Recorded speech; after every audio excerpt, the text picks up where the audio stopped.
Good Sunday morning. After a snowy Saturday and Saturday night, we're waking up to bitter cold temperatures and a lot of problems on the roads this morning. I hope you got the snowfall that you wanted. Some of us did, some of us didn't. We're going to talk about that. Travel issues persisting in the heavy snow areas today, tonight, and tomorrow. And even in light snow areas, the roads are really icy this morning, and they will be for a little while. Our first look at forecast to actual amounts, I'm going to have that for you as bitter cold settles in, but we do have some warmer weather coming for the rest of the week. Last hour, as of Sunday morning, you can see here at 7 o'clock, the radar is starting to calm down. The snow is moving out, and we're getting the drier air coming in. Only place we're still seeing the snowflakes flying is up along that North Carolina, South Carolina line in the PD, in the Grand Strand, and then things are really starting to improve. Even sunshine coming out here in the Charleston metro right now, where I am. Expected snow totals looked like this from yesterday. Remember, we put that big disclaimer up there, localized amounts were going to vary. My concern was banding. My concern was dry air on the south side of this, down across the low country and the southern parts of the Grand Strand. And that materialized, and that really cut into the snow totals for the low country. The general idea was 2 to 4. We said some may see less than an inch, some may see more than 4. I don't think many saw more than 4. I don't think many saw more than 3, and I think a lot saw about an inch or so.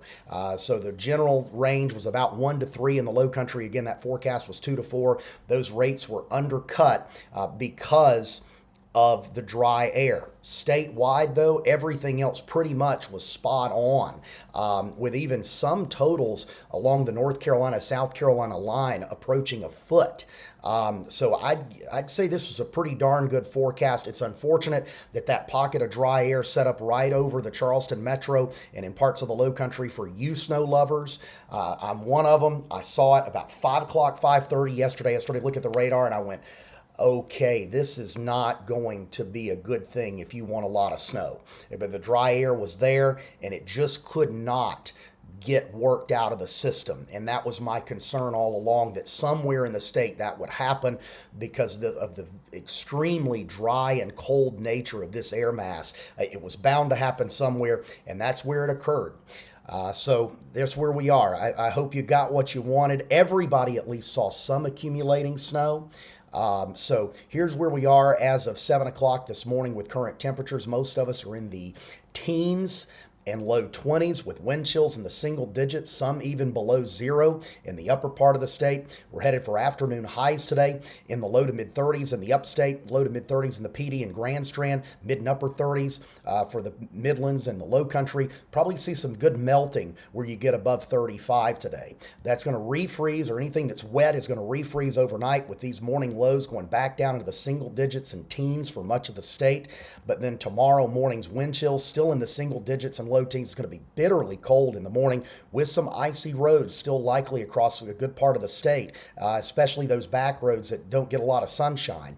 And then afternoon highs tomorrow are going to be in the 30s and 40s, so we'll really start to melt things down. Then morning lows Tuesday, again, bitterly cold in the 20s and low 30s. Then as we head into Tuesday and Wednesday, temperatures start to warm up into the 50s for afternoon highs for a lot of us. So we're going to really start to thaw things out. So the key points here: be careful on the roads through Tuesday morning, especially in the northern half of the state and where you don't get a lot of sunshine. The ice and snow will remain. We're going to have another very cold morning ahead on Monday, with the warming trend into the middle of the week still near or just below normal, but we'll take it.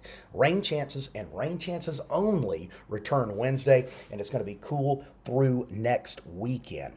While I got you here, I do want to say thank you so much over the past couple of weeks. This has been really fun getting back into this, and it's been 2 back-to-back storms that I've been able to cover for the whole state, and that's been really cool. I've never done that, really.